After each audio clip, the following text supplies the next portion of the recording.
Okay, so next video, immediately made after the walk around, what I like and don't like about this XN08.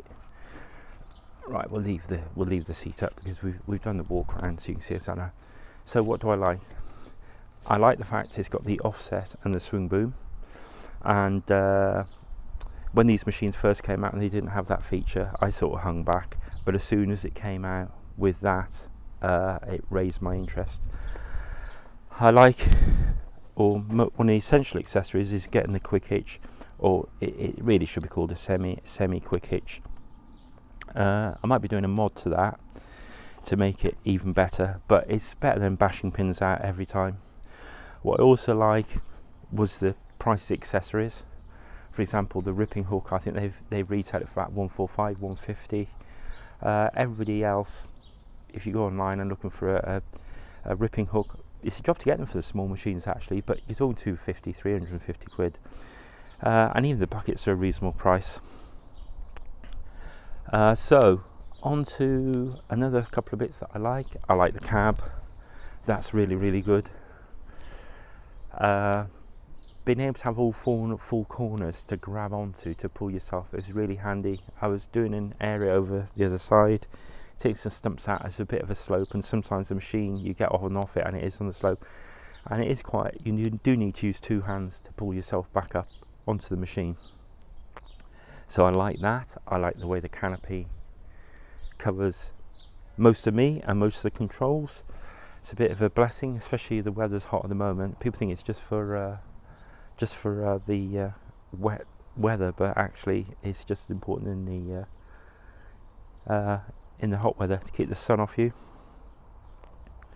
The single cylinder Yanmar engine, I like it. It's reliable, but it's noisy. You know, it's like sounds like remember the old-fashioned dumper trucks, and it sounds like one of them. So you definitely use ear defenders. You won't want to be on it 8 hours a day, 40 hours a week.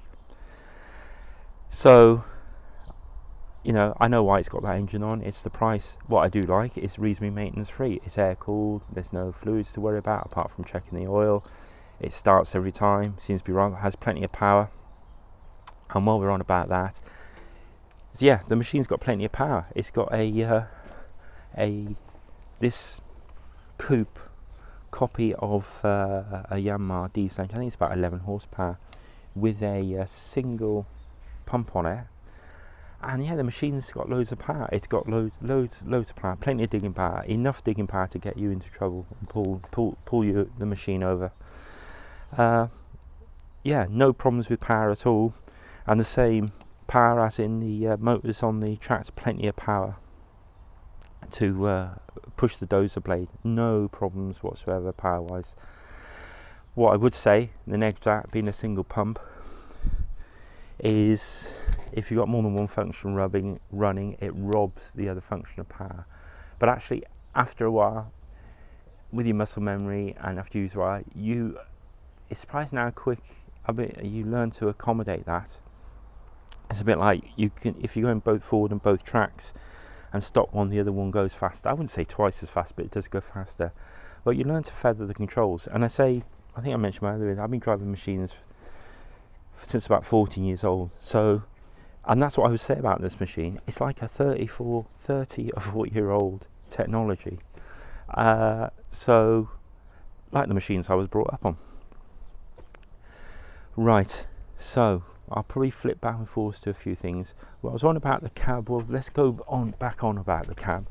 So it's got this flip seat. Now this is a bit of a pain in the backside. It's got these knobs. I've updated those to a different time. And the dipstick are reach down in the back here. I think I pointed out in my last video. So it's a bit, you need to check the oil every day. And I must admit, sometimes you don't, because it's just such a pain taking the seat up. And I know there was a video on YouTube, somebody's made an access here. So I'm going to consider something like that, I think. Or a hole and a tool that takes the dipstick out for me. So let's put the seat down, we can talk a bit more.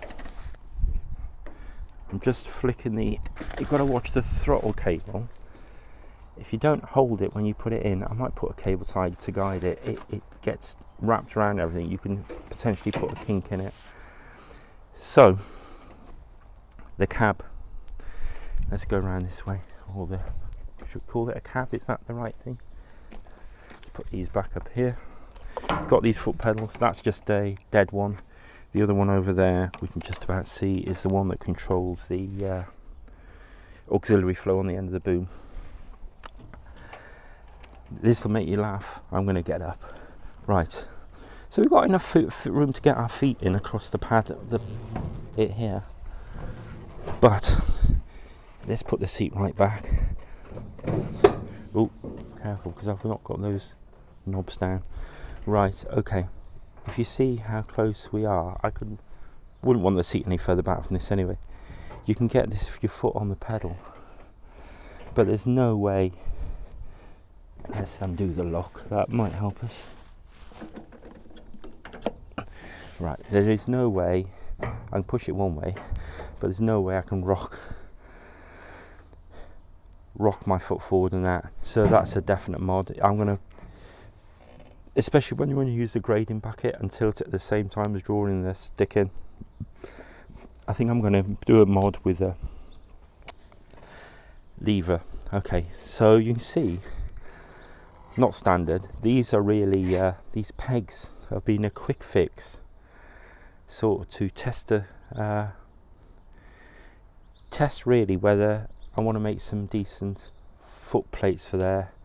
So really just a bit of a quick test, and you put your feet out on those, because I find you tend to tuck your feet back here, and if your machine throws you about, especially when you're digging stumps out, you end up bashing your leg on this bit here, or you shoot forward and your knee goes into here.